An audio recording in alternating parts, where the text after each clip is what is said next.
Hello everyone and welcome to the English Hour. In today's episode we'll talk about punctuality and being on time. Punctuality and being on time is a tricky subject because it differs from culture to culture. So some cultures are thought to be very punctual, or people in some cultures are thought to be very punctual, and people in some cultures are thought to be late or not punctual. So, Canberk, what is being punctual? What do we mean when we say being punctual or being on time?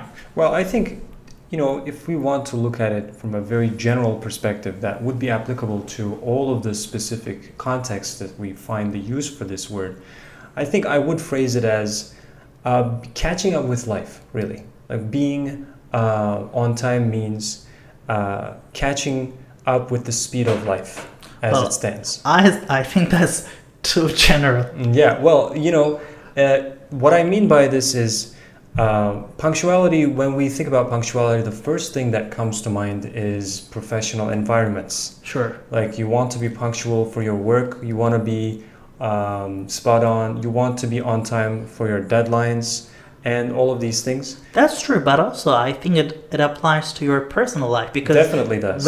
When you're late all the time, when you're not on time, it might strike a few nerves. Exactly. And also it might earn you a very bad reputation for something like that, which is not really good.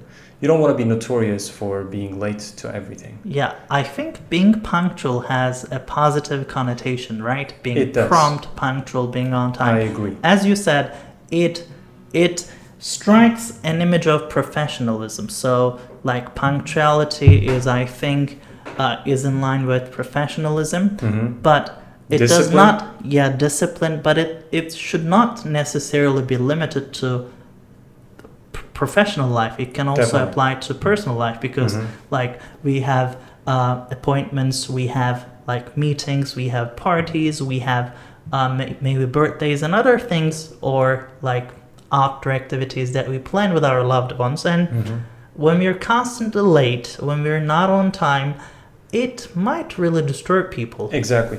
The reason why I talked about punctuality as being catching up with the speed of life is punctuality actually involves a lot of judgment. When you think about punctuality, you think to yourself, okay, there are deadlines, okay, there are times, there are dates, and there are agreed upon appointments. And punctuality simply means that you abide by those appointments and dates and times.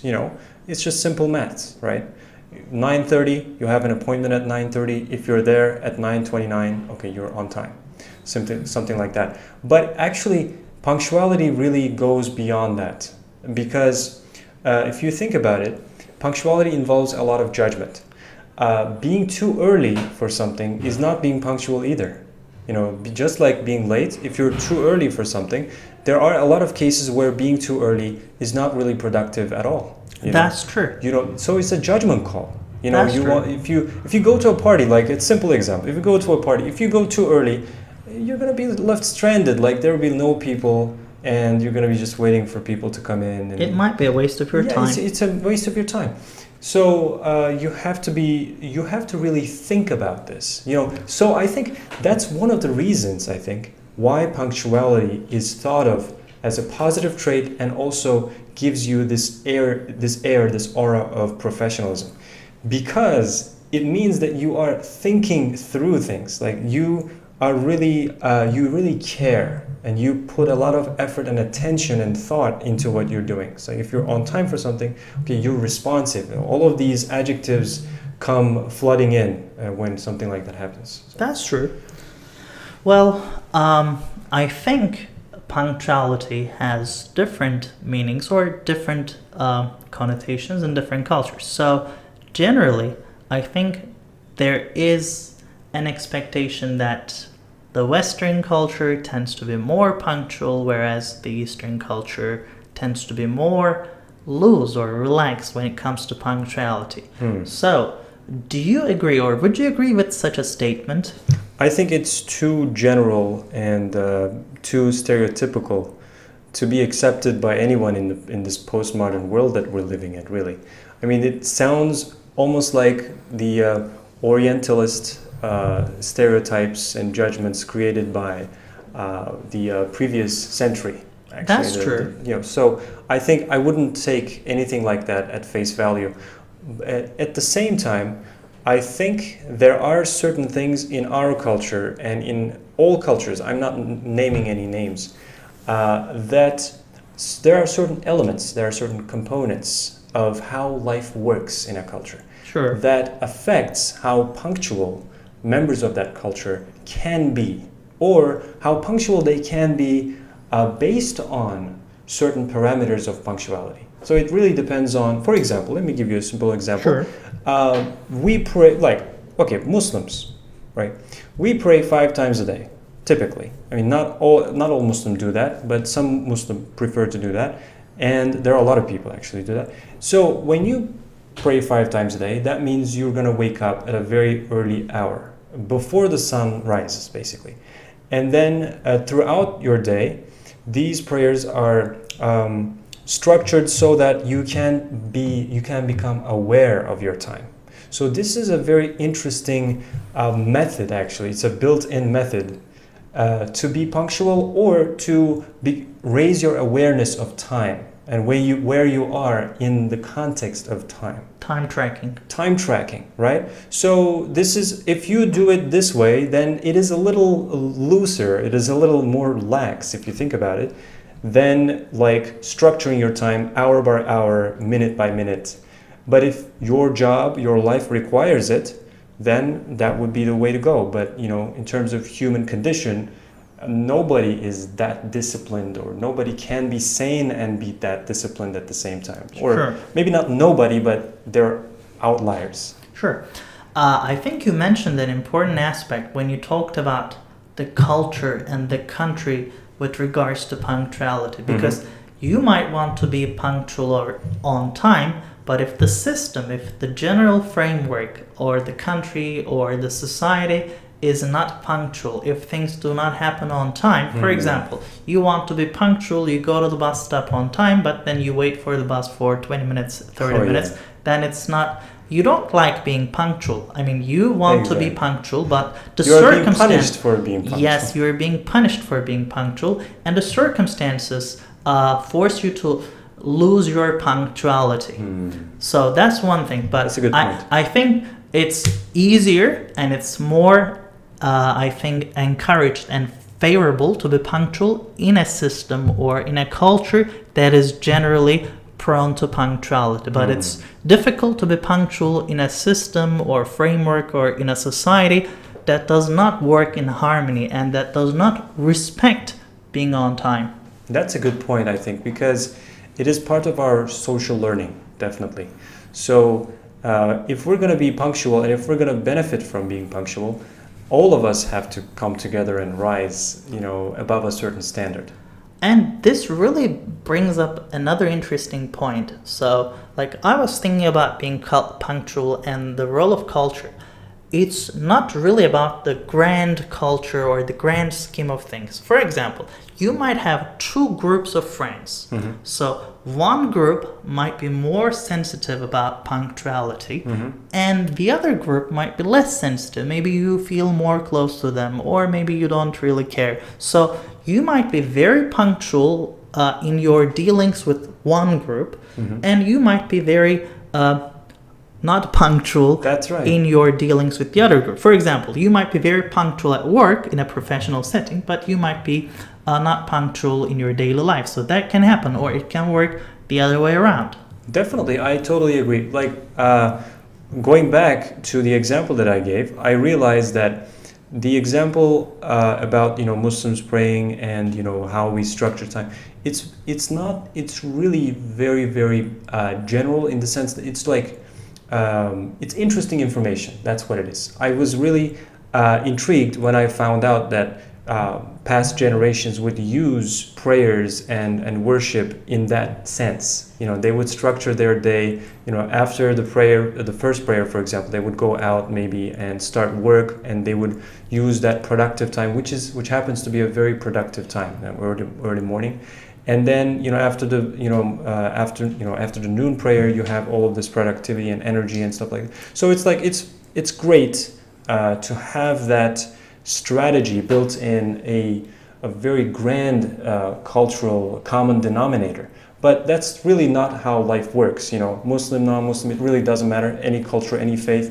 It's really about the environment. It's really about the immediate context that you find yourself in. So I agree with that. I've got a different question. So, for example, the main question here was the punctuality of people in a certain country, specifically in our country. Uh-huh. So, and we talked about two extremes. We talked about being very loose with time, not respecting time and not being on time, or at the other end of the spectrum, being very sort of anxious and arriving too early, going too early. Yeah. So these are two extremes. That's right. So, and when I was thinking about these two extremes with regards to the question of punctuality in our country, I think I can say that there are three groups of people basically. Like those who are punctual, those who come and go at the right time, those who are very anxious. I think we can attest to this in our conversations with our parents. Maybe they're like, oh, go there early, you might miss the bus, the plane, or something might happen, so you should be there like hours earlier than the expected departure time. So that's one thing, like being extra cautious. And then there are people who are very relaxed. Like, I'm not sure if it's being disrespectful or if it's being very relaxed. So there is a fine line. Sometimes, like, for example, in a city like Istanbul, you don't know what might happen, the traffic jams. So you might have to be cautious and leave early if you want to arrive at your chosen destination on time. But some people might feel very relaxed and leave just before the meeting time, and then they're stuck in traffic and then they're late. Is it their fault? Is it the traffic's fault? So there's a gray line there. And also, I think cities is an important thing to mention here, because let alone countries, even from city to city, the definition of punctuality and how it plays out in our daily lives changes. Yeah. For example, I studied in Istanbul. We studied together actually at university. And then in Mersin, that's where my family resided at the time. They still do actually. So that's a coastal city in the Mediterranean region. And Istanbul is one of the busiest metropolises in the world. It's like 15 million people plus. And life goes pretty fast. Sure. Everything happens very fast.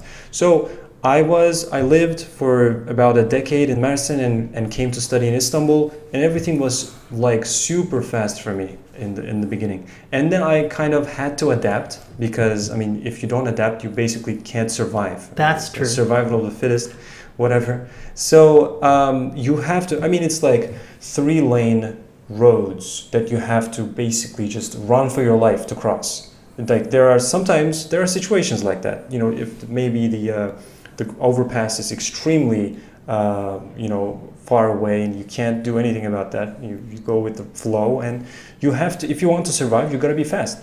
When I returned, I think on my first or second summer holiday to Mersin, I was basically like three times faster than anybody on the road. Like even just walking pace, and people are so relaxed. They have like, it's almost like there's nothing that they're looking forward to. Like they're just walking on the road, just relaxed. But so many factors contribute to that. Sure. The weather is extremely humid and hot. So you don't want to be moving fast if you don't want to be soaked and wet in perspiration. And also it's mostly a city that retired people and vacationers prefer. So there are a lot of people who don't have to rush for a meeting or like a huge business gathering and stuff like that. So they don't have to be on time minute by minute. That's true. So they're more relaxed. Exactly. It's a city's culture, even determines your punctuality. Well, I guess that's simply the end of this episode. Yeah. Well, we talked about punctuality and how punctuality might differ from person to person, from culture to culture, and the effect of culture on punctuality, because your culture can either motivate you or may discourage you from being punctual, right? And we also talked about the impact of cities on punctuality, and I think comparing a big city with a smaller one is a really good example. It makes the point. So, well, we talked about our experiences with punctuality, but the question remains: do you think that our country is on the punctual side or the not so punctual side? You can leave your comments in the comments section below, and we look forward to your answers and see you in the next episode. All right, bye-bye. Bye-bye.